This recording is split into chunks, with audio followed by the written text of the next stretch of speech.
like to call to order the regular meeting of Homewood School District 153, Board of Education, for April 7th, 2025. Roll call, please.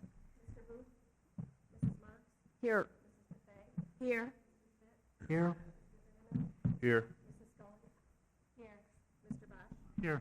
6 present. We have approval of the minutes from the regular meeting of March 10th, 2025. Are there any additions or corrections to that set of minutes? Is there a motion to approve? So move. Second. All those in favor? Aye. Opposed? Motion carries. We have future dates. Yes, future dates.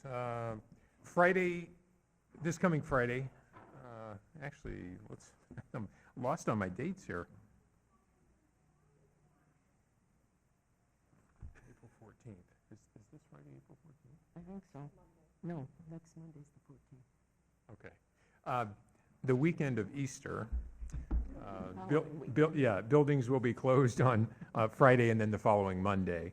And then, now I realize what next Monday is. Registration is starting. So we are opening up registration for next school year, 1 week from today, April 14th. Those are my dates. Great, thank Finally you. figured them out. Thank you. We have some presentations tonight, but before we get to those, I just want to take a second to congratulate Becky Popelka, Christine Scully, and Broderick Booth on their re-election and election to the board, and they will be sworn in at our very next meeting on May 5th.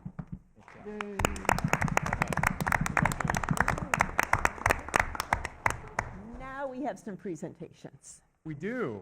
We are excited to be able to recognize students and faculty this evening. So first, we will start out with several of our Special Olympians who were recognized. We actually mentioned their names last month for the competition in basketball skills. So at this time, if Brian Block could come forward, Angel Corona Ramirez, and Jesse Jersa, if you guys could come up.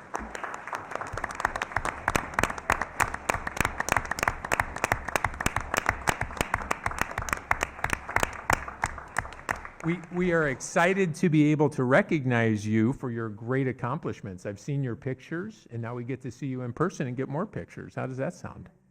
Is that a good thing? All right, let's do this. We are really, really proud of the three of you for taking the time to participate and for really dedicating yourselves to doing so well. Job well done. And to your families, thanks for supporting your kids.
Next, we have our James Hart chess team. We had two individuals who went downstate and received medals. And also, I don't know if Coach Eric Buxa, Eric, are you here? Oh, perfect. Eric, if you want to come up, and then also we have, let's see here, Jordy Pesci and Mateo Garcia. Congratulations to you guys, if you would like to come up.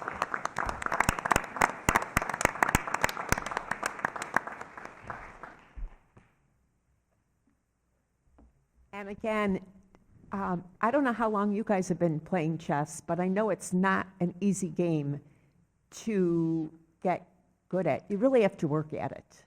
So congratulations for all the hard work you've put in, and to your coach for giving you the skills to do that, and to your families for making sure you get picked up from practice on time and practicing with you at home, and all the wonderful things that you do for your kids. We appreciate it.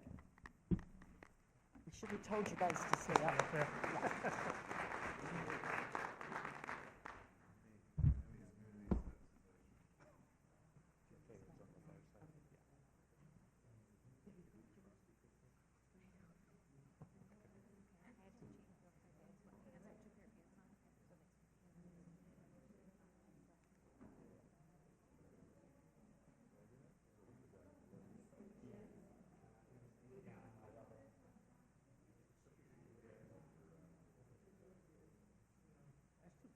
What's the problem?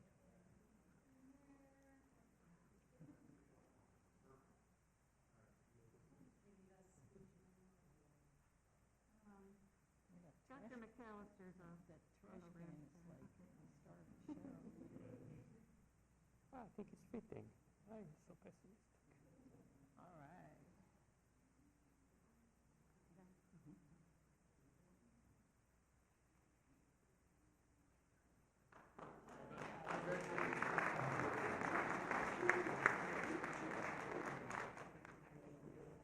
Yeah, I don't think we need.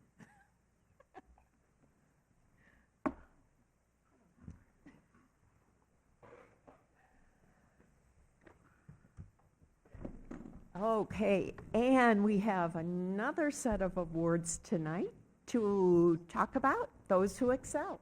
Yes. Before I get to our Those Who Excel winners, I just realized we also have our Special Olympics coaches who I believe are in attendance. Laura, right? Laura, could you stand up, please? I know you love standing up and having everyone. Yeah.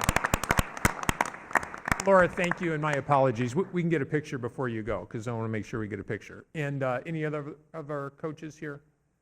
Okay, very good. Laura, Thank you, Laura. Yeah, thank you, Laura. Those Who Excel. So if you're not familiar, the State Board of Education has an annual awards competition recognition called Those Who Excel. And there's a variety of categories in which people all across the school community can be nominated. And then they have a board of review, if you will, goes through and selects people for different levels of recognition. And then those lucky people who are selected as winners are called down to Bloomington for a really, really nice banquet, including the governor. He's always there, the state superintendent. It's just a really special event. And that event is going to be on May 17th of this year. But we're really thrilled this year to have two of our Willow teachers recognized for this. And it is not an easy award to be recognized as. So, to have the State Board of Education select the two of you for special merit. I mean, we of course know the work that you do, and we know that because of the families and the words they say to both of you. But to have an outside party basically review the applications and recognize you speaks for itself. So we are thrilled to have you here tonight and to be able to formally recognize you for this. And hopefully you're able to attend the banquet on May 17th as well. But at this time, we would like to, or did you want to say a few words I do. before? Okay. I do. Before, Of course I will announce their names. Amy Breckheisen and Ann Wallace. Ann is in her, yes.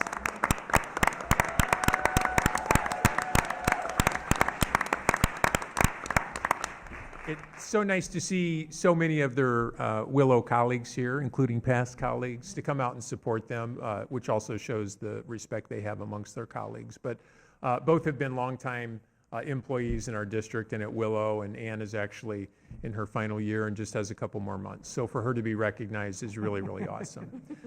Shelley. So I have a few words to say to each of you. Anne, I remember when you boomeranged back to 153, and you have been so dedicated, not just to your own classroom and students, but really to the entire district and making sure that we continue to improve each year. And you've been an enthusiastic supporter of everything we've tried to do. So I really appreciate it. I'm glad you came back to 153 and spent so much of your career here with us. And Amy, I say this to you every time you come here, because we get to recognize all the wonderful things that you've done often. I remember watching you in kindergarten knowing that you were going to be a teacher because you just whipped all those other kids into shape, including my own son. And it's been so fun watching you grow into your role and nurture our youngest learners and get them set on the right path. You've been a leader at your grade level, but you've also allowed yourself to be led because, boy, that kindergarten team, holy cow, you guys are all amazing, and any one of you could be receiving this award. But this year, it's Amy's turn. So thank you for all that you've done for not just your students, many of whom have already graduated from HF, right? Haven't they? So your first class is turning 21, and I'm looking forward to what you're going to do with all the classes that are coming up. You're welcome. Picture time. Yeah.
And as we say at every meeting, we would love it if you stay. However, we also understand if you have something more important to do and you would like to go do that. So this is your chance to watch tip-off of March Madness. No, okay.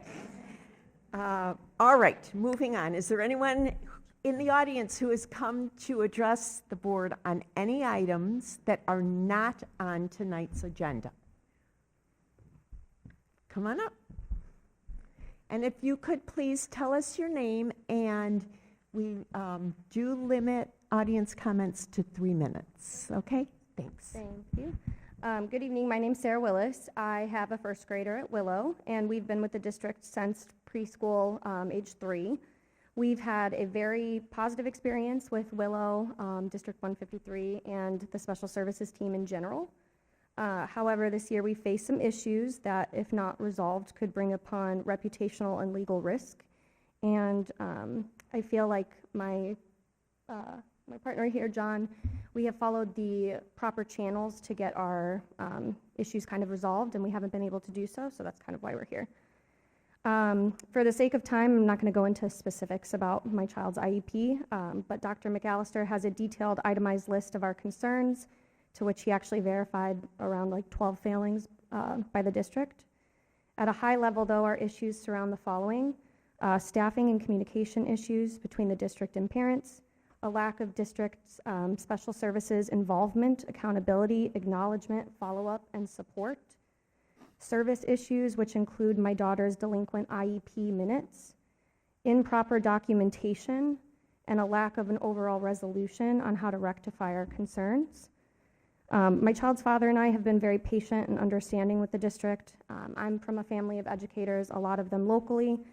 John has been an educator for 15 years. He has experience in special services, so none of this is really like new to us. We acknowledge how hard everybody works, staff, admin, volunteers. We remain committed to this district, but I want to make it known that since following the proper channels, unable to get an answer, we have to acknowledge that we have a legal right to pursue like state intervention and due process. We feel like we haven't heard from the district in regards to what's going to be done to prevent IEP delinquencies, in particular how my child's delinquency is going to get resolved. Documentation that we have asked Dr. McAllister's office for has been given to us, but it's been informal documentation, it's been incomplete documentation, it's been contradictory. And so we just wanted to make that known and bring that up one last time before we have to kind of go elsewhere. So thank you so much. Thank you, Thank you. Sarah.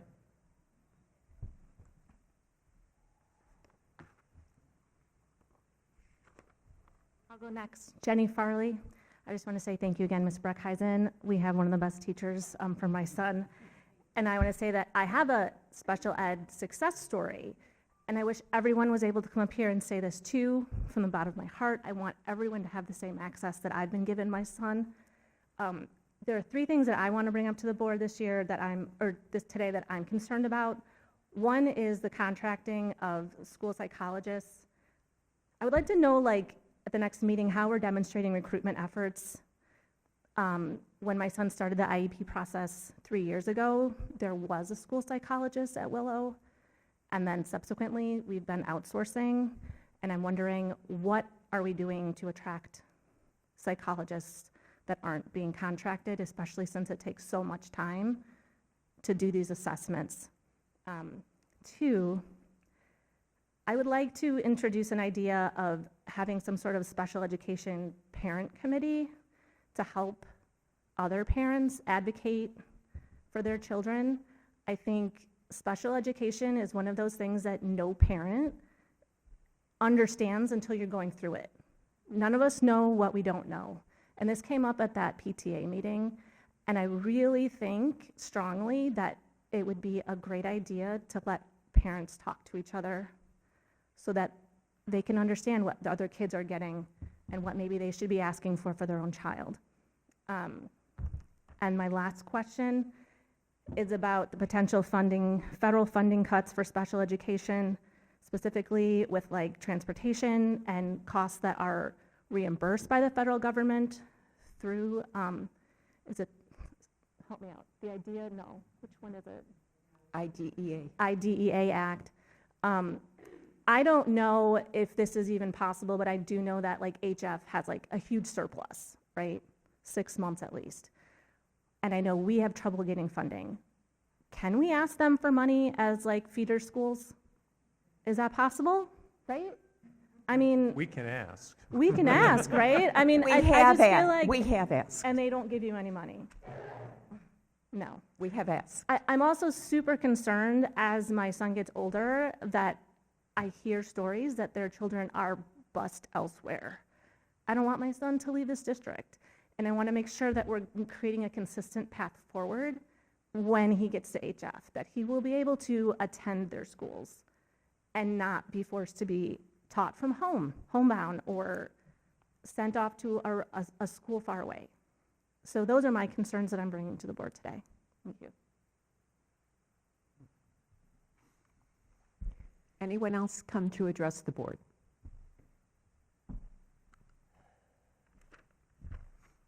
Sherry Foster. Hi. Coming to terms with the fact that I am a mother of a child with disabilities was one of the hardest things I've ever had to do. I spent so long being my own toughest critic, questioning what I could have done differently during my pregnancy, wondering what mistake I must have made. But with time, I stopped blaming myself and I stopped living in guilt and I chose to embrace the blessing that God has given me, my incredible, beautiful child. I had no idea what I was stepping into on this journey until I met the team at Willow. The compassion, the care, the advocacy. For the first time, I felt safe, I felt supported, I felt confident that my child's needs were not just being met, they were being prioritized. The teachers at Willow laid a strong foundation for my child's success, a foundation that allowed her to thrive in every area of her development. Unfortunately, this year has been a completely different story. My child has regressed significantly to the point where her current testing shows that she is now performing below where she was last year. This is heartbreaking, and it is unacceptable. To add to my concern, I discovered that my child's current IEP contains the exact same goals from the last year, with little to no evidence of growth or progress monitoring. There are critical components missing to her IEP, benchmarks not provided, and goals that are not measurable. When I voiced my concerns respectfully as an involved parent, I was made to feel small, inferior, as if ignorant, as if my concerns were unheard of. I fully admit that this is not my area of expertise. I am a mother. I'm not a special ed professional. However, I did the best I could with my Googled education. I educated myself as best I could, also utilizing my child's previous IEPs from Willow, described by my hired advocate as an exemplary guide. To be told by the director of special ed services that the Willow way was wrong or off the books, so to speak, it is deeply concerning, especially considering that Willow's methods produced results, growth, and my child believed in herself. Out of deep concern for my child's future, I hired an advocate, in which validated every concern I raised. They confirmed that the IEP provided by Willow was well-written, appropriate, and carefully composed. At a previous board meeting, it was stated that teachers still within their curriculum participated in a mentorship program. I then inquired, what exactly did that mentorship entail? What did that look like? Because the IEP that I was given this year yields extreme concern. What mentor assessed this IEP prior to sending it to a parent? And I must ask, if this qualified teacher cannot appropriately draft an IEP for a child with special needs, how can I trust that the same teacher can effectively teach my special needs child? I am disappointed, I am frustrated, and above all, I am heartbroken, because the one who suffers most from this failure is not me, it's my 8-year-old daughter, a little girl who thinks the world of her school and her community. These are our children. Thank you. It's time for the district to do better. Is there anyone else who's come to address the board on any items not on tonight's agenda?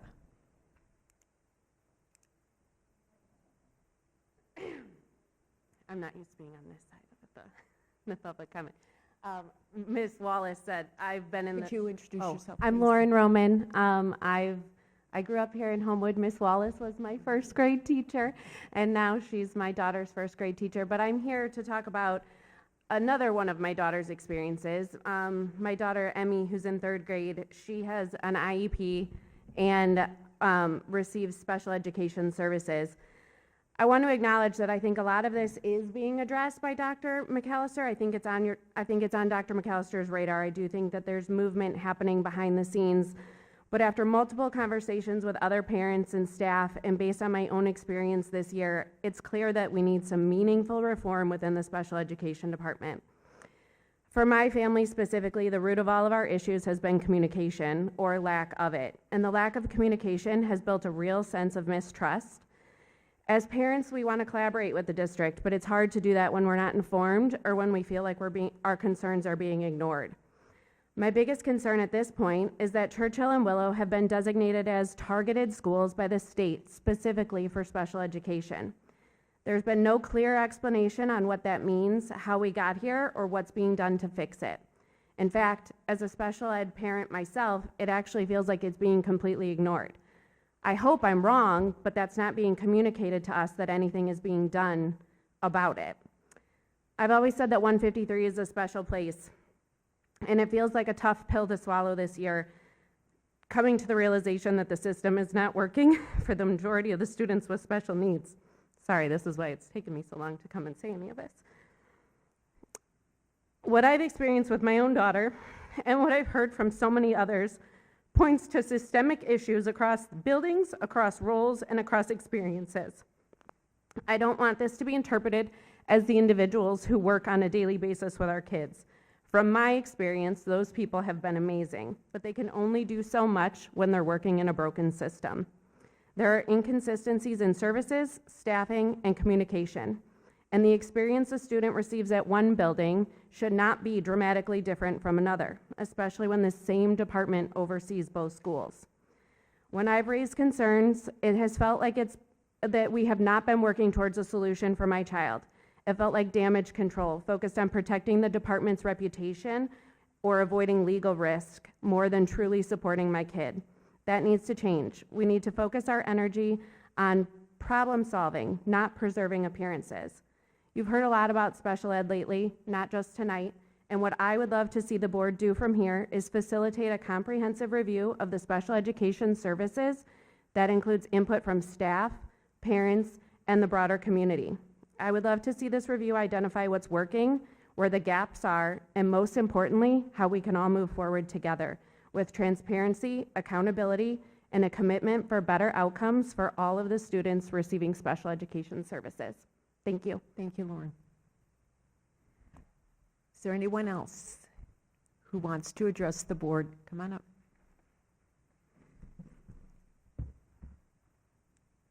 Hi, my name's Jessica Lopez. I am following up from previous meetings. I also have children with IEP, but I also have mainstream children.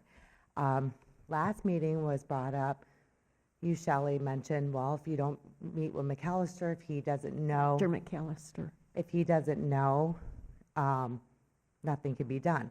I personally met with Dr. McAllister in February 7th, regarding the busing, regarding other concerns with my child's IEP. Nothing has been addressed. I feel as a parent, when we advocate for our children, we get scolded. I mentioned some stuff to you, Dr. McAllister, about violating FERPA. Okay, I showed you the evidence on it, how I reached out. Since our meeting, my son's case manager has not responded to any communications or concerns since that. The busing, another parent brought up last board meeting about the busing, the sped bus. I met with Dr. McAllister, how all the busing is listed on the district page, so if they're late, it shows AM late buses, it shows PM late buses. The sped buses are not listed on there. We have no idea if our children are going to be late or if they're going to be on time to school. That still has not been on there. I went on the district page. It is still not posted. Since February 7th, I met with you. We are now April 7th, okay? I feel like parents come and we speak to you. You guys sit there respectfully. You listen to us, but you don't take any action. You don't address the parents' concerns. And as a parent, as a community member, that is very concerning. Thank you. Anyone else who's come to address the board on any items not on tonight's agenda?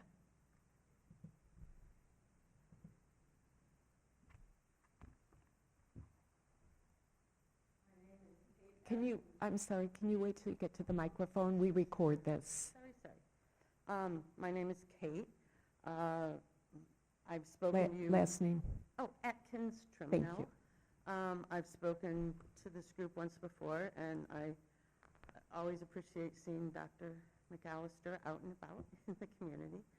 I actually didn't plan to speak tonight. I came because following the recent election, I have made a commitment, my husband and I, to start attending all the different board meetings so that we can have our finger more on the pulse of what's going on in the community. I lived in Homewood, but I was one of those odd students that was sent to Flossmoor schools, so I can't say I really had the Homewood school experience. But we chose Homewood because we felt it was a stronger system and it would be good for our son. And Willow was very good for our son, and Churchill was not. And he did enjoy the junior high, but I'm just sad to hear that, and my son has an IEP. I'm sad to hear that so many people are having a hard time here. And so I guess in part I'm standing up to say that my son's in high school now, and he's a senior, and for the first time he has 4 mainstream classes. And it's going very well for him. But if anybody wants to talk to me later, Kate, I'm glad to talk to you about my son's experiences and his experiences at HF. And other than that, my heart aches for all these parents because we had some rough times too. And we had a teacher who just stared at us and said, I don't know how to educate your son. And we pulled him out. And I wish now I'd had the courage to say, well, aren't there resources within the district that could help you learn how to teach our son? So anyway, I wish all these parents good luck. I wish the board good luck in, addressing their concerns. And like I said, I'm Kate, and I'm here as a resource if anybody wants to use me. Thank you. Thank you, Kate.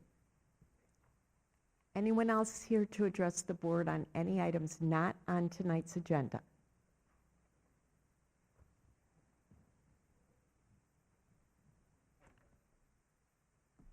My name is Jason Amadio.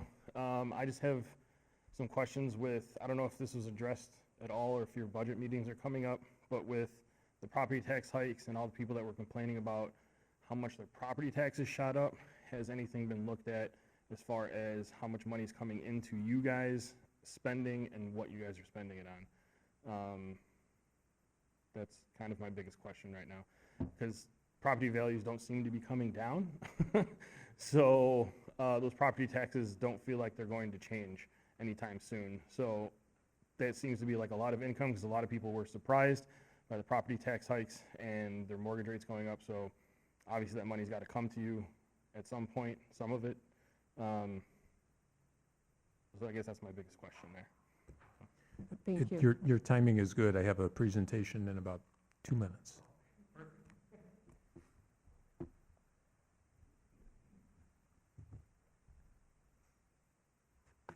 guys, my name is Kelly Muller. You guys saw me at the beginning of the year. I have a 3-year-old in the pre-K program at Willow with an IEP.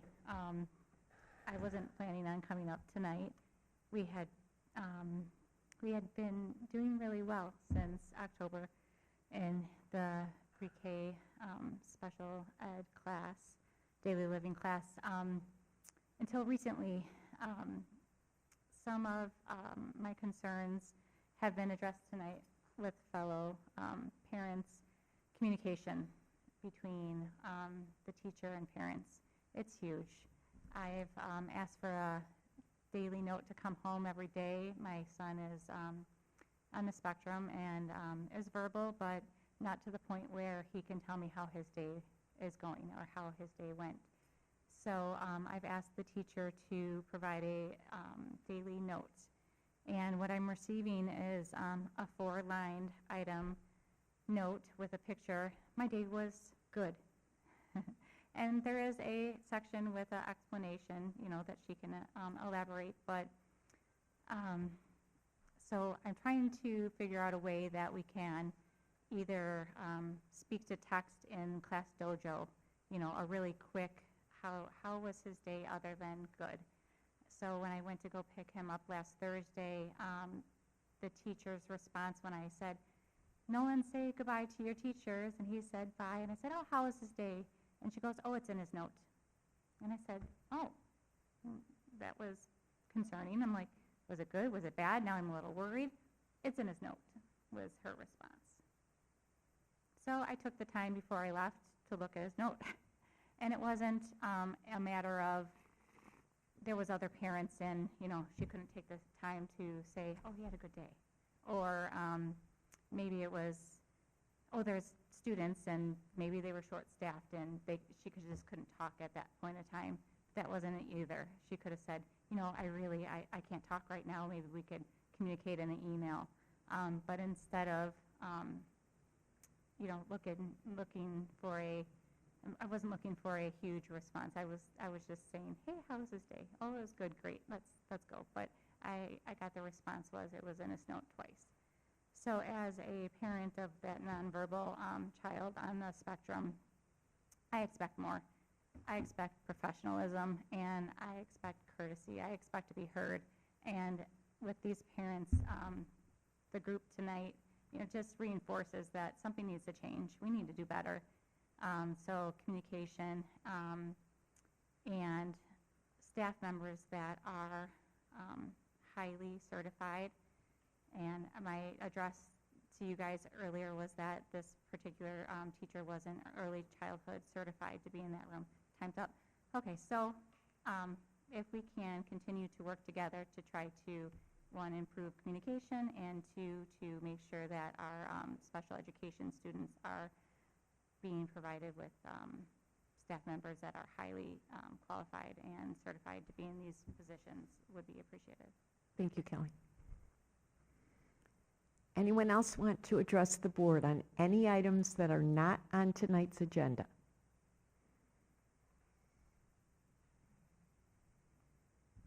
Okay, we're going to move on then. Board responses. Do we have any responses to concerns raised by the audience at previous meetings? Yes. So last month, if you were either here or had the opportunity to watch the recording, we had 4 individuals who came and spoke directly to the board, 2 of which were related, speaking broadly, discipline related, right? Concerns about discipline, bullying was a term that was used. Just so everyone's aware, when people come here and speak, which many of you have tonight, and thank you for being here, virtually all of those individuals who come here have follow-ups, including some of the people who've been here tonight, and in some cases, extensive follow-ups. So part of the perception that I want to dissuade people from leaving with is that people come, they speak, they walk out the door, and that's the end of it. That's certainly not the case. Specifically with regard to the people from last month, 2 of the individuals, again, who spoke about discipline concerns, I have invited to be part of our Parent-Teacher Discipline Committee, which is an annual committee that I convene, and the purpose of which is to review our discipline handbook. And so those individuals who specifically came and voiced concern, I have invited to be a part of that group to review. And I will be bringing to the board the recommendations that come from that committee at our June meeting for inclusion in next year's handbook. And then another individual who came and spoke, again, what I will just say is that there has been extensive communication spent with that individual in the past month.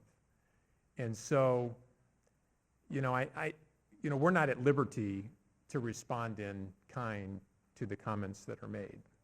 And just know that I am aware of each and everything that has been mentioned tonight. And I take seriously our responsibility to do the best job we can, And it's ultimately my responsibility to make that happen. So to the extent that it's not, I promise you I will work to address it. But I also want people to know that myself, the board, but especially the individuals who work here and are seated here tonight in the back, many of our teachers, and a great majority who aren't, I think do exemplary work on a regular basis. It's not to say we're perfect, but we certainly try to do our best to serve our kids. And specifically with regard to special education, I'm going to talk a little bit about finances, but we have 300 students with IEPs and another 75 to 100 with 504 plans. That's a lot of kids to provide specific services to. And that's not an excuse, that's our responsibility. It's our legal responsibility. But I just also would like to point out that there are a lot of individuals receiving very catered, specific, quality instruction. And you don't hear that, right? So, again, I'm not making excuses. We are going to do better. I hear what you're saying, but I also want to point out the other side of that equation. Does that segue into the superintendent report? Yeah. Perfect. Just a couple of announcements, and then I'll talk specifically about finances. So, as I mentioned earlier, registration opens on April 14th. We recognized our individuals tonight, so it's always great to have a board meeting where we're recognizing a lot of the positives that are taking place in our district.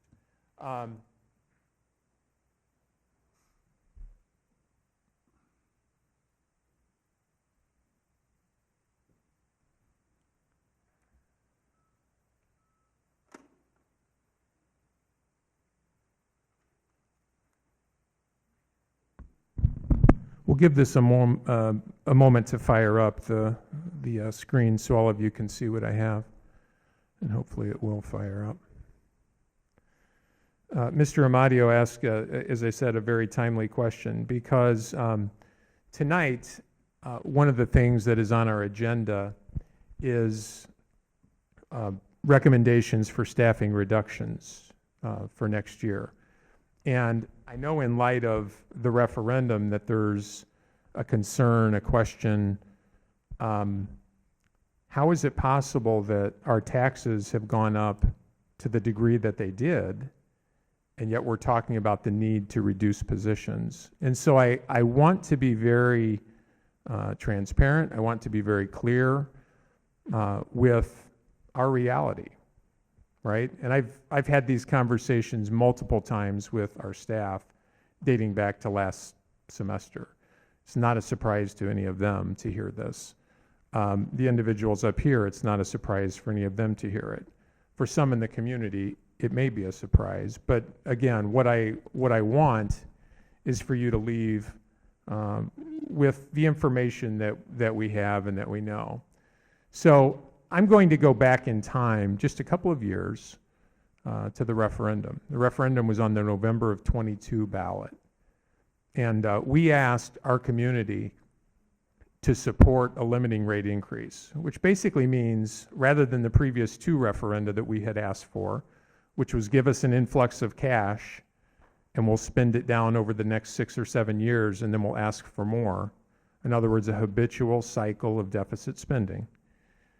We said to our community members, please give us an increase in the tax rate, which will basically provide a steady stream of water. Water being money. And sure enough, in November of 22, we put that on the ballot, and over 70% of the people approved that. And thank you to the community for approving that. It was expected to generate $4.2 million in new monies, local tax dollars. And 2/3 of the money we collect comes from the community. The state provides the lion's share of the remainder, and the federal government, we talk a lot about the federal government right now, the federal government provides the smallest chunk, okay? When we did that referendum, there were 3 specific things we said to everybody that money would be spent for. First and foremost, to eliminate our structural deficit, that ongoing cycle of having less money coming in compared to what you spend. And all of us have households. We all know the problem is never spending. Okay? But I take that back. That's exactly what the problem is. The problem is never revenue. We all have revenue. We all have an income. It's how we choose to spend it. And so too with a school district. We bring money in, but it's how we choose to spend it. So we wanted to get out of this cycle of constant debt. We want to build up our cash balance. In Cook County, they sometimes send out tax bills late, and we're in a position at times literally hoping we get our revenue in order to pay our bills. We were down to less than 3 months of cash on hand, and the recommendation is 6 to 9 months. So we want to build up our cash. And last but not least, our buildings are older. This right here where you're sitting, is the newest part of our district. And it is now 23 years old. Okay? So our buildings are getting older and they need some love. So let's talk specifics about money. And I don't, I tried to give you the basics without going too far into the details. But the bottom line is, because of the crazy way that ballot questions work and the way that revenue is raised, we had to write a ballot question and request a limiting rate increase, as opposed to saying, this is how much money we need. Can't ask the question that way. And the problem was, remember I told you February of 22 is when that question was on the ballot? We were using EAV numbers from 2020 because that was the most recent year that we had them, we being South Cook. So when we wrote that question, the EAV in our community was $348 million. Based on that, the board sat down, we looked at a variety of options, and we said $1.20. We're going to ask for $1.20 because we need 4.2 million more dollars to pay for all the things I just mentioned. Buildings, building up our cash reserves, eliminating our deficit. So that's how we came up with that number. It was based on the number we needed. The next year, you can see what happened to the EAV in our community. It dropped from 348 to 323. And then the next year, it dropped to 317. Now you may say, well, what does that matter? That matters a lot in the Illinois funding formula. Because what ends up happening is based on that change, the revenue we collected was far less than what we anticipated, to the tune of $2.5 million less, 1.7. Okay? We had to close a gap that we did not expect to have to close through no fault of our own, through the way property is assessed. Okay? So bottom line was, when the board made that decision, we ended up with $1.7 million less than what we anticipated.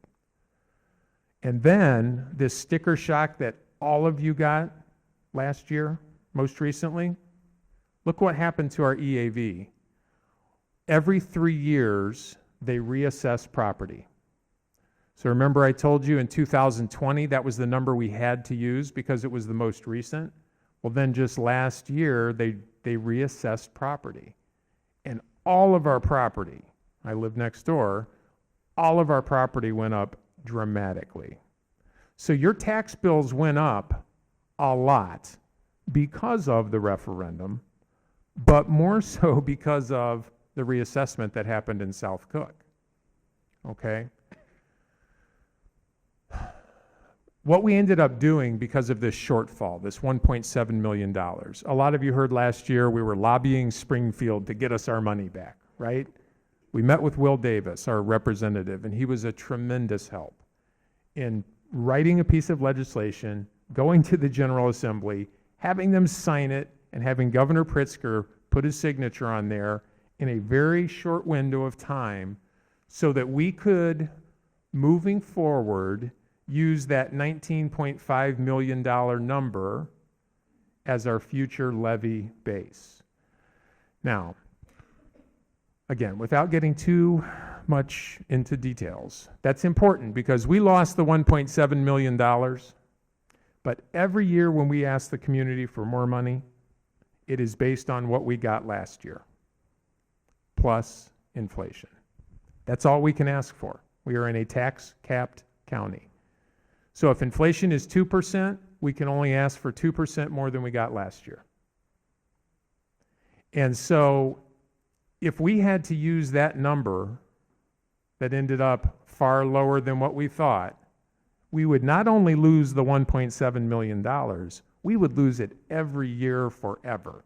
You forever give it up because of compounding. So what we were able to do with Will Davis's support was be able to use the $19.5 million as our tax base. That's good news.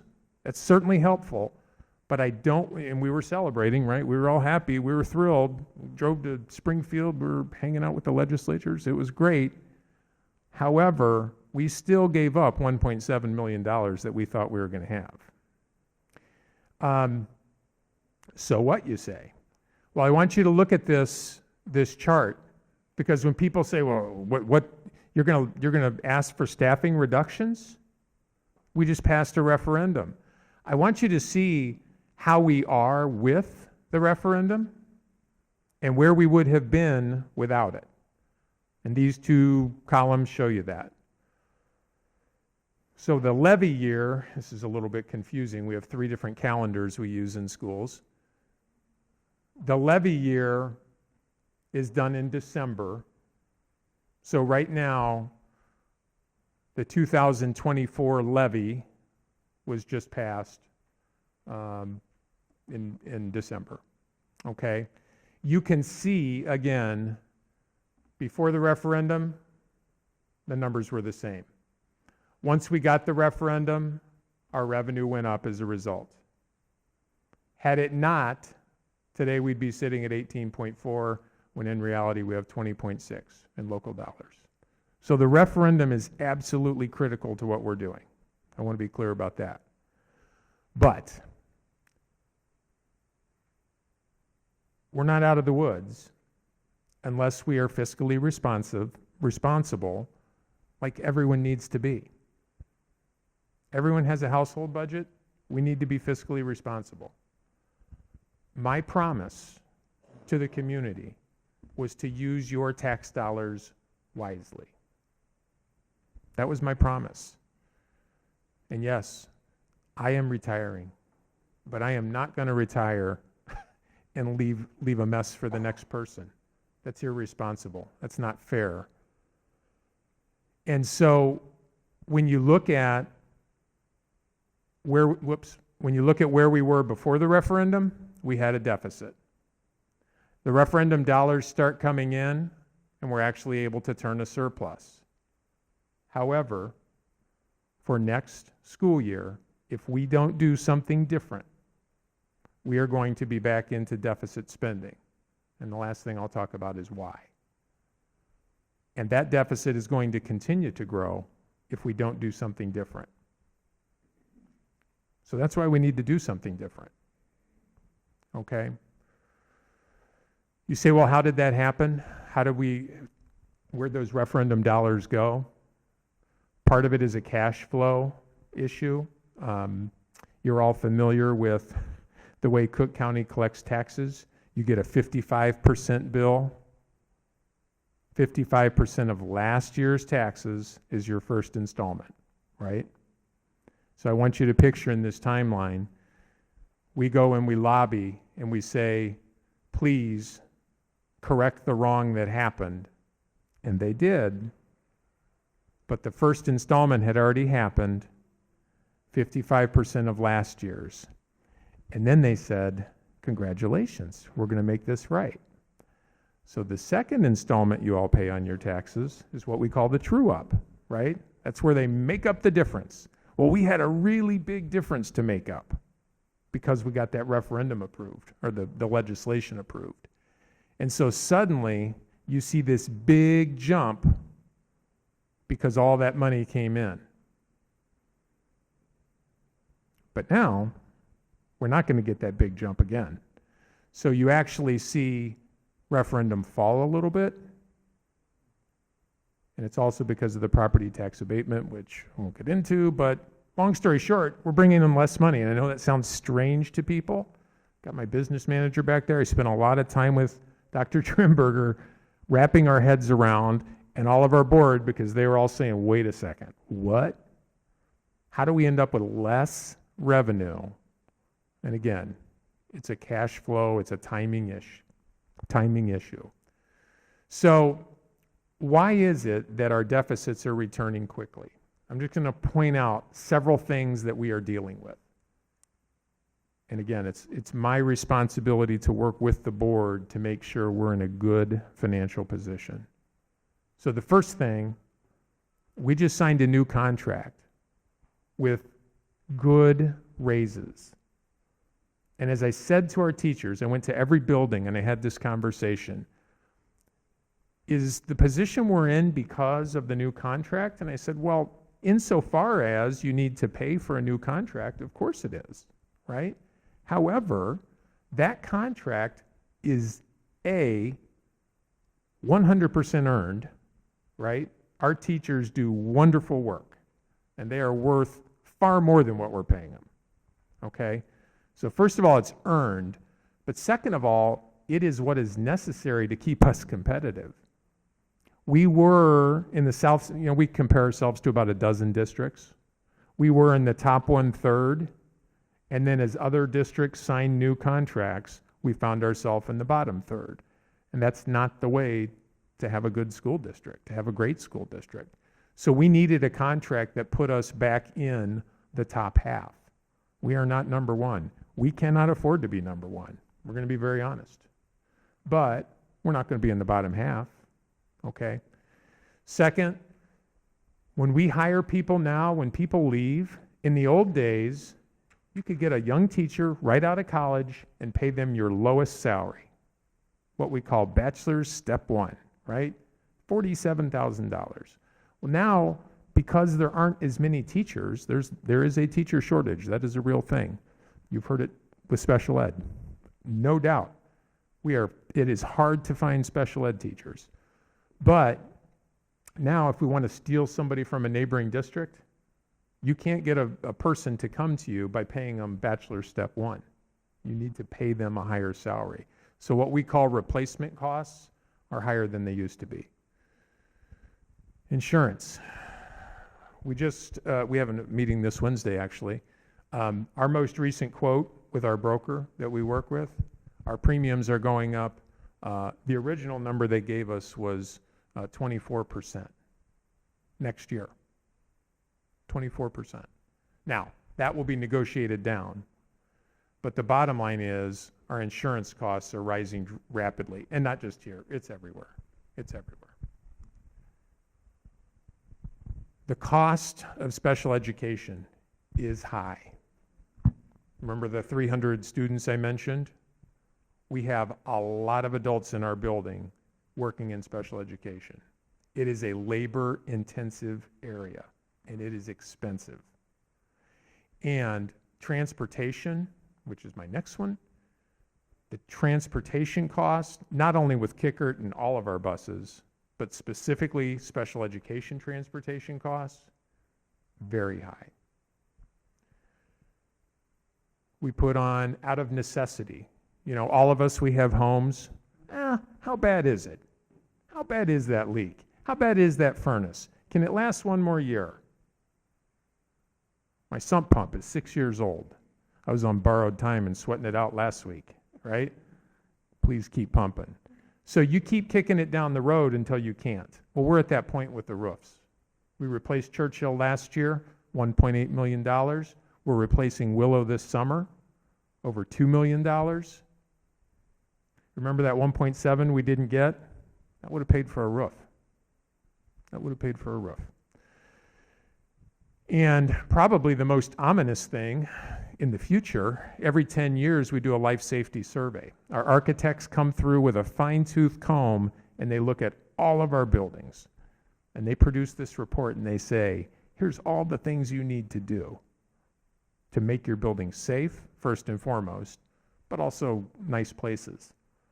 And I know because of the age of our facilities, that list is going to be extensive.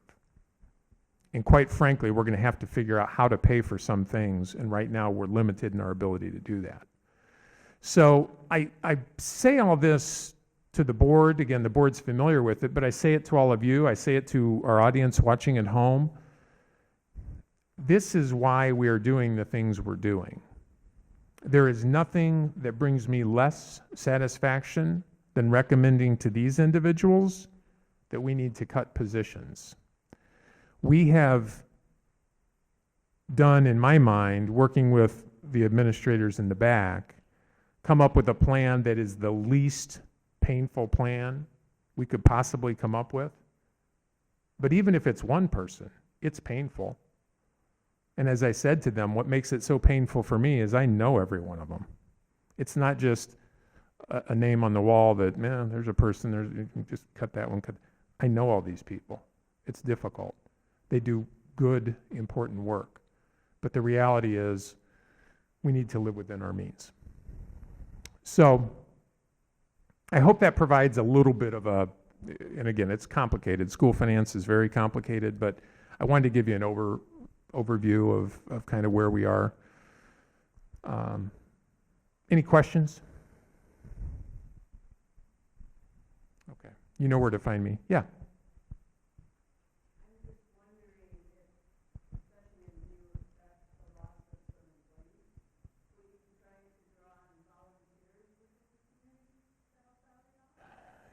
Yeah, we always welcome volunteers.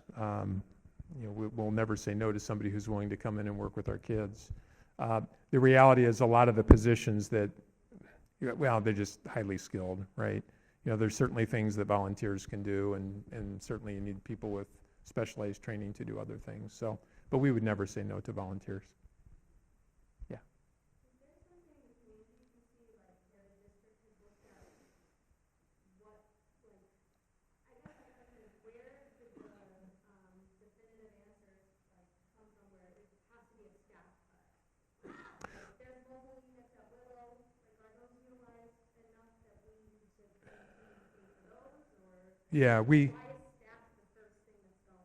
Yeah, it's not, and that's a good point. I know I've talked exclusively about staffing tonight. We have looked at all of our areas in terms of where we can save money. You mentioned the mobile at Willow. It is needed. Willow, I and a lot of Willow staff right here. When I go to Willow, Willow principal, right? When we go to Willow, they don't have a conference room. They literally don't have a place to meet. So they are at capacity. The Churchill Mobile is going away, though. So that is a place where we said, okay, we are able to make it work at Churchill. Talking to Ms. Peacock, we're able to consolidate and get rid of that mobile and save a little bit of money. So yeah, we've looked at that. We've looked at services that we subscribe to. We've looked at absorbing retirees when we can absorb that way as opposed to riffing. So we've looked a lot of different areas, and we'll continue to do so. I mean, the reality is people are, 3/4 of the money we spend. So it is the biggest cost by far, but, it's our last choice, but out of necessity, it is where we end up. Yeah.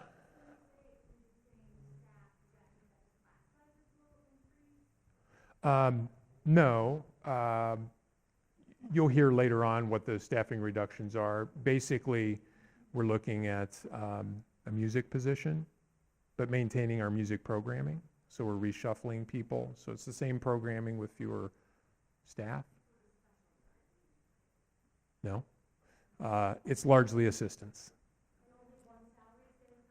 Excuse me, can we just give him a chance to answer one question, and then we'll give you a chance again, okay?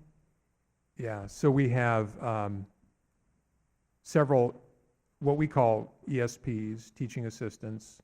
Our contract provides for a probationary period for ESPs where they can, contracts can be non-renewed, and so we are going to non-renew.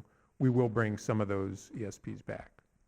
So you're going to hear a number tonight, or at least you'll hear the resolution, but some of those individuals will be brought back. So the staffing reductions, when you look overall, I think our staff, and you can talk to them, they may be somewhat surprised that it wasn't deeper given the conversations that we had had. We did everything we could to try to minimize the number of staffing reductions that are being recommended tonight. And one of the things that we had talked about extensively was, class sizes, right? Because the easiest way, let's face it, the easy way, not the right way, but the easy way is just to say, well, you got 9 sections of 3rd grade, drop 1 or 2. Simple math, class sizes go up.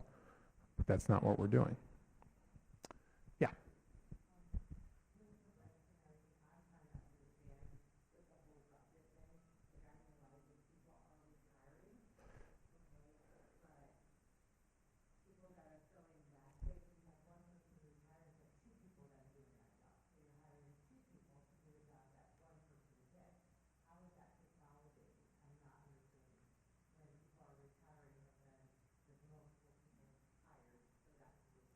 Can I not- answer that question? Because I think it was, that is from a Chronicle article that was not clear. 2 people are not filling the director of curriculum position. In fact, that department is being reduced by 1 person. The article was a bit, I read it too, and it was confusing. Sorry, Marilyn. But 2 people are not going to be director of curriculum.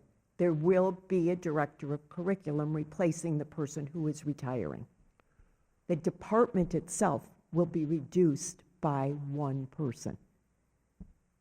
Yeah, I'm glad you said that because I was confused as to what you're referring to.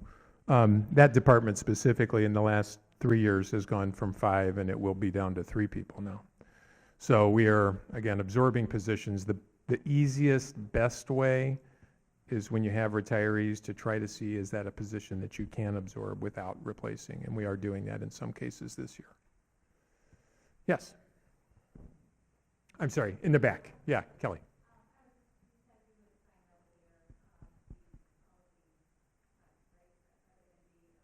I mean, there's a resolution. We're not going to read the full resolution, but it is in the agenda that you're able to access. Yeah. Yeah.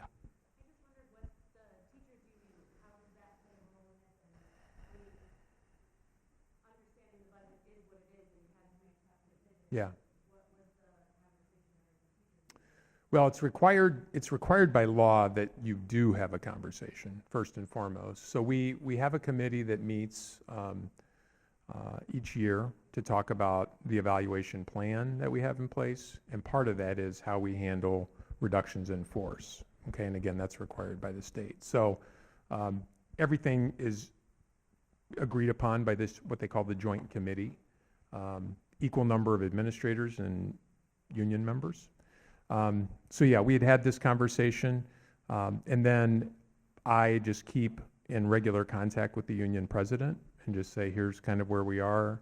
There's a process, a specific, I guess, formula, if you will, that determines how that takes place. And so just making sure that we stay in touch with the union so that they are aware of the process used and that it's abiding by state law.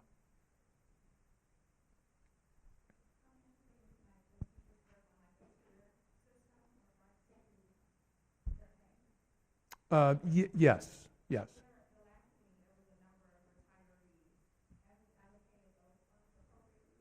Those people who put in for retirement are over the next several years. So in education, we can put in for retirement up to 4 years in advance. So many of the people that were mentioned previously are not retiring now. There's 1 or 2 that are, but most of them are retiring in 2026, 27, or even 28. Yeah. Okay. Yes. Sure. Mm-hmm. Mm-hmm.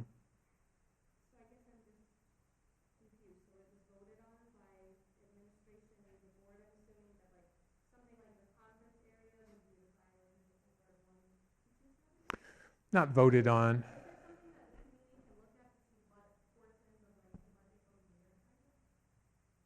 The budget is online. Yeah.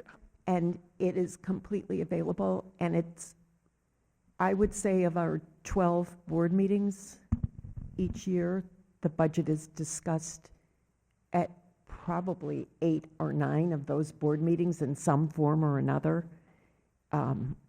So the information is readily available, both online or by calling, Dr. Trimberger and asking him. No, we did not say we need a conference room more than we need a classroom. It's just an example of how tight things are at Willow School. We're still not going to have a conference room, but we need the mobile unit to have the space to do the things that we believe are important to do with children. And Dr. McAllister talked about staffing levels tonight. because that's something that's on our agenda later. But we looked at absolutely everything we spend money on to try to figure out how to reduce what we're spending, but keep it as far away from our educational program as we possibly can. So I'll just give you an example. We could have said, you know what? We're going to cut the music program, we're going to cut art, and most districts are cutting those things, and that's a great way to save money, and it won't affect kids learning math or reading, which actually I don't agree with. It does affect math and reading, but I'm giving you an example of something we could have done that is something that most districts would have done. Instead, we looked at those programs, how important they are, and options to staffing them so that we can maintain the strength of those programs. And you will see next year, you will not see, there will be virtually no difference in the way those programs are delivered to your children. Our student population has been reduced by a number of students. So we don't need, it's a luxury to have some of the staffing levels that we have. Would we like to maintain that? Absolutely, 100%. Absolutely. But we also want to have a roof at Willow that doesn't leak and cause a bad situation for our staff and students. We want to maintain class sizes, something, unfortunately, the way schools are funded in our state, we can't do everything all the time. We have to make choices, and we're trying to make the choices that will have the least impact on learning and students. If I may, so I'm on the F&P committee with Alex and Christine. So we have, for a long time, since I'm going on 7 years, looked at our finances and looked at it in a way in regards to, we know that we're supposed to be great fiduciary agents for not only the staff and the teachers, but the community. So I just want to rewind the tape. Before the referendum, we were running a structural deficit of $2 million, sometimes more. And structural deficit is not mismanagement of funds, because our audits have been on point and everything. That's when you're lacking adequate funding to take care of your day-to-day. In our household, we wouldn't say a structural deficit. We may have overspent. But in education, a structural deficit is when you're not getting adequate funding from federal or state. And so the referendum, as intended, was supposed to wipe that out. However, there are some things that continue to rise. And so when we talk about replacement costs, that's real. So if someone's been in a role for 10 years and they leave, their price point of what their salary was to what the market is different. Inflation, right now, if someone goes to get groceries, they're getting fewer groceries than they were 10 years ago. And so I'm not trying to be too practical, but I want to make this as user-friendly, if you would. And that is, we don't have diverse revenue streams. Let's just focus on that. Let's talk about that. Let's put that out in the atmosphere. Let's challenge various individuals that could influence that change in how we do things to support Homewood School District. It's not going to be an increase at the federal level. It's not going to be funding from the new casino. So this is the first time I haven't heard casino. It's not going to happen. And so what we're trying to do, and just so you know, in F&P, there was a certain time with Dr. Trimberger where we said, when do we start to have the plans? And we focused on everything that was physical. Buildings, how can we wait longer? When it's cold in your house and it's below freezing, when it's sub-zero, a pipe is bursting here and the kid can't get into a classroom. And so we can't kick some things down the road. Only thing I would say is that these are not decisions that we take lightly, and that's why when you look at us up here, this is tough. This is not what any of us signed up for. And so I just want to make sure that everyone understands before you get to FTEs, full-time equivalent, personnel situations, you're trying to figure out, is it a fan that we don't need? I mean, literally, we were going to, do we need so many pencils? And unfortunately, we're at this point. But I will tell you that I personally, this is not something that I know that any of us take lightly, but I'm personally committed to ensuring that this district continues to be best in class.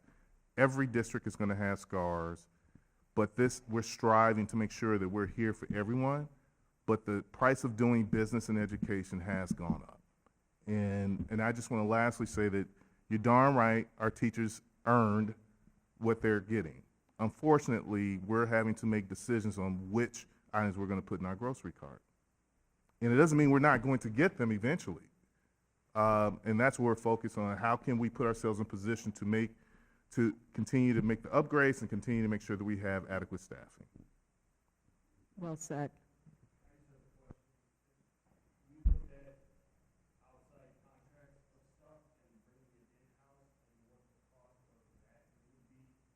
Mhm.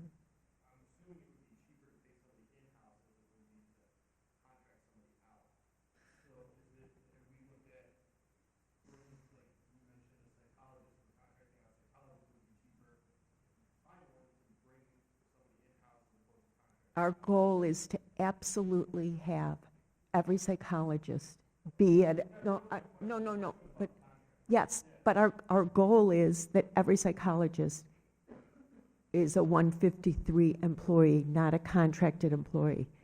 Unfortunately, there is a shortage, a huge shortage of school psychologists. So in order to fill those needs, we occasionally have to contract out those positions or other positions, and it's tough. We've looked at custodial, we've looked at food services, we've looked at We looked at lawn care. Operations and we maintenance. looked at lawn care. Mhm. So I mean, in some instances, it's more financially advantageous for us to contract out, and in some instances, it's more advantageous for us to bring some of it in-house. So Dr. Trimberger and the administrative staff, all the principals across the buildings, Dr. McAllister, they've been looking at all of that, all of those opportunities, all of those instances where we may have opportunities to reduce our expenses. And like I said, in some instances, it's contracting out. It's cheaper than having that in-house. Or in some instances, it's cheaper to try and bring people in instead of contracting out. And it's a challenge, quite honestly. And I think in a lot of the services, like Shelley was talking about with psychologists, and in some of those areas, and I think another area sometimes it's challenging is nursing staff. So sometimes we just cannot find sufficient nursing staff, so we do have to contract out. So we have sufficient medical personnel on site to take care of our kids. So it's definitely a balancing act, and it's something that we're constantly looking at to try and figure out the best way to serve our kids and our staff. We're trying. So we are looking at it going in both directions for sure. So, and I think the nurses are a great example. Many districts have foregone a nurse in each building. We're unusual that we have a nurse in each building. Really unusual. We think it's important. We think it's really important. We could have had one nurse for the whole district. We could do that and save the salaries of 2 nurses. But to what cost? That's not good for kids. So I'll go back to what I said before. Mm-hmm. So so I mean, during our Finance and Property Committee meeting, which kind of previewed what we're going to talk about, we talked about lawn service. We have a gentleman on our staff who he has been mowing the lawns for all of our properties, for all of our buildings, and we took a look to see what it would cost to have an outside vendor do that for him, and then redistribute him or have him do other services for us. And so that's something we looked at. We're going to give it a try next year. It's going to save us, some amount of money. I don't remember. I mean, maybe $15,000, $20,000 maybe a year in terms of salary. And so we're going to give it a try and see if that's going to be a way to save money in terms of salary to somebody. For somebody. I mean, in this instance, the person is going to take another position in the district, and it's going to give us, this is going to give us an opportunity to move someone into another position and retain someone. So I think that's one example of many things that the administration has been looking at. And this has been something that the administration has been working on very diligently and trying to be very creative, from the standpoint of everything that Dr. McAllister has talked about, how to impact staff, how to impact students the least. That's the number one priority, and make some of those recommendations and some of those changes first, and then go from there. And that's been an endeavor that has been underway for, we're in April, at least 5 or 6 months. Every single month, Dr. McAllister, provides updates and options and things for the board to discuss. So, like Mr. Zinnemann said down here, we take a look at this every month, and it's definitely need to bring a bottle of Tums to try It's and take nauseating. It's to nauseating. try and figure out, to review everything and come up with some ways or some methods of trying to figure out how to impact everyone the least amount. Can I just be just a little bit of a ray of hope that I want to thank Dr. Trimberger, because it's not an indictment on past, but we've evolved in how we do data and insights. Right, and so data integrity is key, and then we look at incoming kindergarten class, and we literally go from there and look ahead to graduation in 8th grade. That's and the growth and so on. So we're like, we can figure out after COVID, like, well, it's one of our largest classes, and we joked about it, but then what is the impact to class size? What is the impact to our facilities? And so I will say that I just want to thank Dr. McAllister, all his staff and ability. It was not easy to get to this point. It still isn't easy, but the future is bright just because of how we look at things. If education, finance was just like when you worked a job, you knew you're going to get paid, and then you may go ahead and say, I'm going to pay something now because I know I'm going to get that check. It's so unpredictable for us in education because of timing. That's what Dr. McAllister was saying, is that this isn't like every month you're going to get X. And I will admit most school districts in the past will pay stuff ahead with the hope that, the state of Illinois does us right, and the federal government, that's not the case anymore. So we're trying to make sure we can take more control ourselves to make those better decisions. But the data that we're getting now, the forecasting, someone mentioned about the retirements, it allows us to look more further out and forecast. And so, I'm a finance guy. That I'm excited about that, but I'm also knowing there's some tough decisions that we have to make. Any other questions? Anything else in the superintendent's report? No. Okay, thank you. You're welcome. We're going to go back to agenda item 5, report of board committees and meetings. Is there anyone on the board who has any reports? Yes, Ed Progress, these are items that are all in our consent agenda. I'll just briefly touch on some of them. The first one we discussed was our district-wide MAP online growth assessment. This assessment will replace what we normally have as STAR. It will not only do growth assessment for our students, but also provide professional development for our teachers with fluency and reports. And since we're talking about budget, this will not cost anything extra. It's exactly the same as what we were doing before. And in addition to that, we will be able to use Title I funds to offset the cost of that. The other thing we talked about was our acceleration program. We made some changes to that. One of many was meeting or exceed, our students have to meet or exceed state assessment in order to be considered for those. So that was one of the many things to be considered. And then the other one was our 5-year ELA adoption.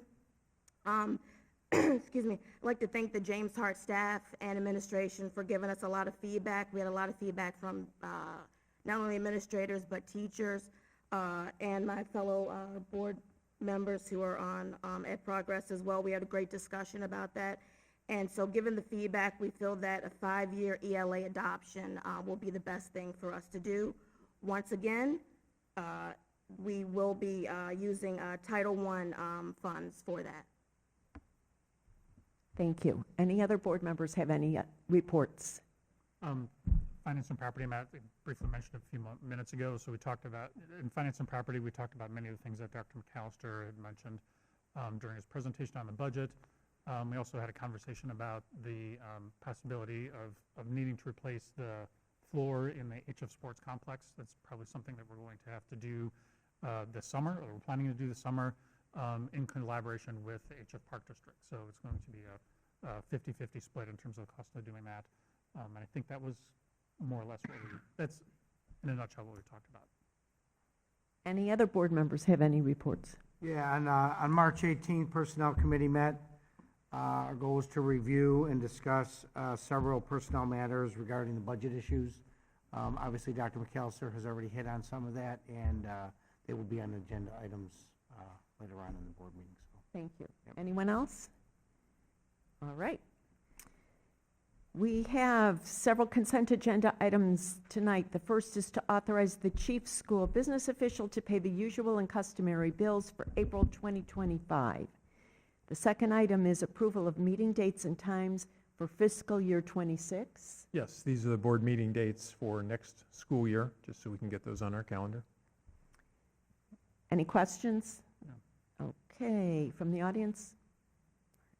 We have approval of school-wide waivers. Yeah, the State Board of Education requires that if we are using Title I money for all students, that basically we have a waiver that is approved. And we do this each year. The language is the same. It's perfunctory, but it is important we do it. Any questions from the board? From the audience? We have approval of ELA adoption for James Hart School. Yes, that's what Ms. Bethea just mentioned, that Ed Progress reviewed and recommends the adoption of the ELA curriculum. Any questions from the board? From the audience? We have approval of district-wide assessment platform adoption. For the last 12 years, we've been using STAR as our benchmark assessment, given 3 times a year to measure how students are growing. And again, as Ms. Bethea mentioned, our principals were big advocates of switching to a different benchmark system called NWEA, which is the system we used 12 years ago, and we're now going back to it. The reason we got away from it, it was very time-consuming. It took a lot of class time to administer. Now, students have devices. We don't need to send them one class at a time to a computer lab. So the time issue is not nearly as important, and we feel NWEA will provide better data. Kathy?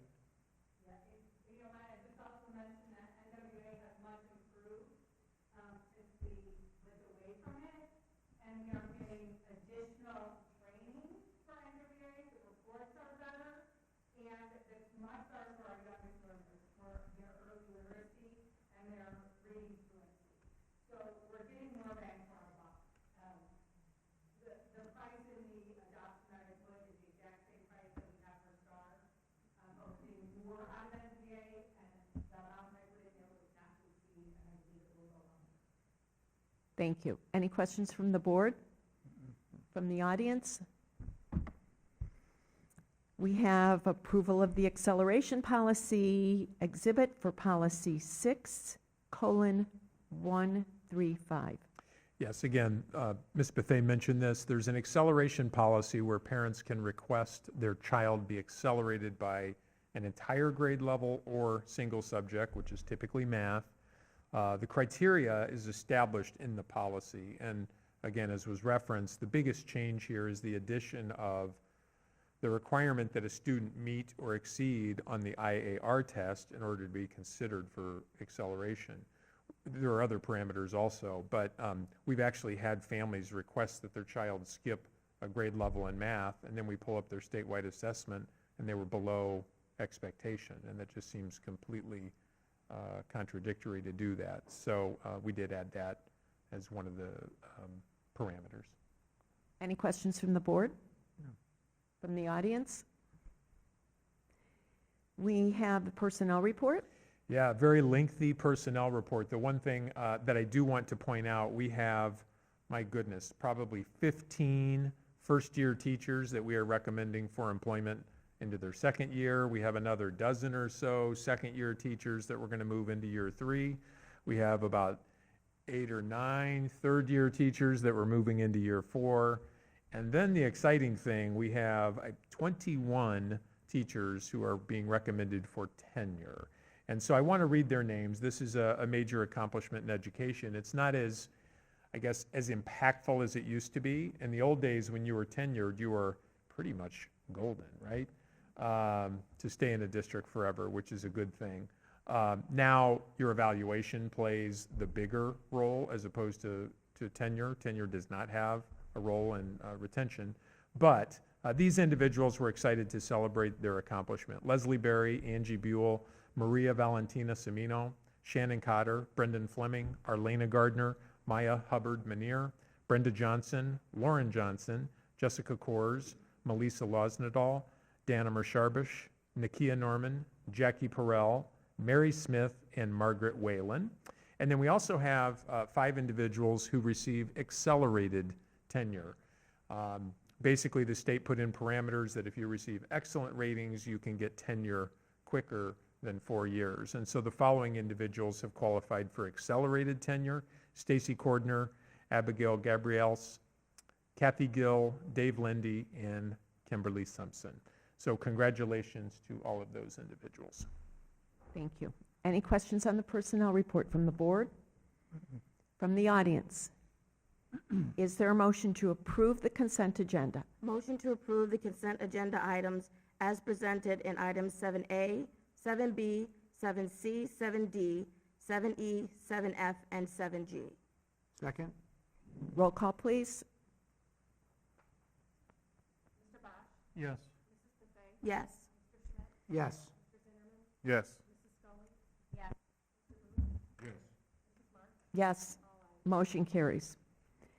And on our action agenda items, we have the second payment of February 2025 bills and the first payment of March 2025 bills. Any questions on the bills? From the board? No. From the audience? Is there a motion? Moved upon the recommendation of the chief school business official that the Board of Education authorize the second payment of March 2025 bills and the first payment of April 2025 bills in an amount not to exceed $2,446,957.34. Second. Roll call, please. Yes. Yes. Yes. Yes. Mrs. Marks? Yes. All ayes. Motion carries. We have approval of the resolution authorizing the reduction in force for certified staff. Yes, the board has to approve a resolution specifically listing staff members recommended for a reduction in force. It's important to remember that a reduction in force is an honorary dismissal, for lack of a better term. It is not performance related. It is 100% based on cost savings. And the other thing to mention about a RIF is that these individuals do retain recall rights. In other words, if a position were to become available, they must be offered that position before an outsider basically be hired. So the resolution calls for reduction in force of 1.6 FTEs, full-time equivalents. That is a full-time staff member and a 0.6 staff member. By law, part-time staff members must be RIFed before anybody else. And again, our attempt to reduce one position led us to 2 individuals. I will emphasize again, there will not be any change in programming for kids next year in music. So the same classes, band, choir, orchestra, et cetera, will be offered to kids. Any questions from the board? From the audience? Is there a motion? Moved upon the recommendation of the superintendent that the Board of Education approve the resolution authorizing the reduction in force for certified staff for the 25-26 school year. Roll call, please. Mr. Schmidt? Yes. Mr. Zinnerman? Yes. Mrs. Scully? Yes. Mr. Booth? Yes. Mr. Bosch? Yes. Mrs. Bethay? Yes. Mrs. Marks? Yes, with All regret. We have approval of motion passes. We have approval of contract non-renewal. Yes, one staff member not being retained for next year for performance issues. Any questions from the board? No. From the audience? Is there a motion? Moved upon the recommendation of the administration that the Board of Education approve the non-renewal of the teaching contract for Yesenia Gomez, special education teacher at James Hart School for the 2025-2026 school year. Second. Roll call, please. Mr. Zinnerman? Yes. Mrs. Scully? Yes. Mr. Booth? Yes. Mr. Bosch? Yes. Mrs. Bethay? Yes. Mr. Schmidt? Yes. Mrs. Marks? Yes. All ayes. Motion carries. We have approval of the non-renewal of all probationary paraprofessionals. As I stated earlier, our contract has language that says somebody is in a probationary status in their first 2 years of employment. We are recommending the non-renewal of all 17 paraprofessionals who are in probationary status. As I said earlier, some will be brought back. We need to determine exactly in what positions, and that's largely driven by special education needs. But across the board, all probationary employees, non-renewed, and then we will determine specific needs and determine who needs to be brought back from that list. Any questions from the board? No. From the audience? I'm sorry? I'm sorry, I can't. I said so many questions, but continue. Okay, yes? I'm just wondering how many non-probationary paraprofessionals there are. We have a total of 71 in the district. Thank you. You're welcome. Is there a motion? Moved upon the recommendation of the superintendent that the Board of Education approve the non-renewal of all probationary paraprofessionals for the 2025 through 2026 school year. Second. Roll call, please. Mrs. Scully? Yes. Mr. Booth? Yes. Mr. Bosch? Yes. Mrs. Bethay? Yes. Mr. Schmidt? Yes. Mr. Zinnerman? Yes. Mrs. Marks? Yes, All ayes. motion carries. We have employment. Yes, one individual supervisor at Churchill, Aubrey Ohms. Some of you may remember that name. Aubrey's a former 153 student. Any questions from the board? From the audience? Is there a motion to approve? Moved upon the recommendation of the administration that the Board of Education approve the employment of Aubrey Holmes effective April 7th, 2025, on terms recommended by the superintendent, conditioned only upon receipt of a satisfactory criminal background report and upon receipt no later than April 15th, 2025, evidence of proper legal qualifications for the position to be filled. Second. Roll call, please. Mr. Booth? Yes. Mr. Bosch? Yes. Mrs. Bethay? Yes. Mr. Schmidt? Yes. Mr. Zinnerman? Yes. Mrs. Scully? Yes. Mrs. Marks? Yes, All ayes. motion carries. Any discussion items tonight? No. All right. Is there any written communication to the board? No. Okay.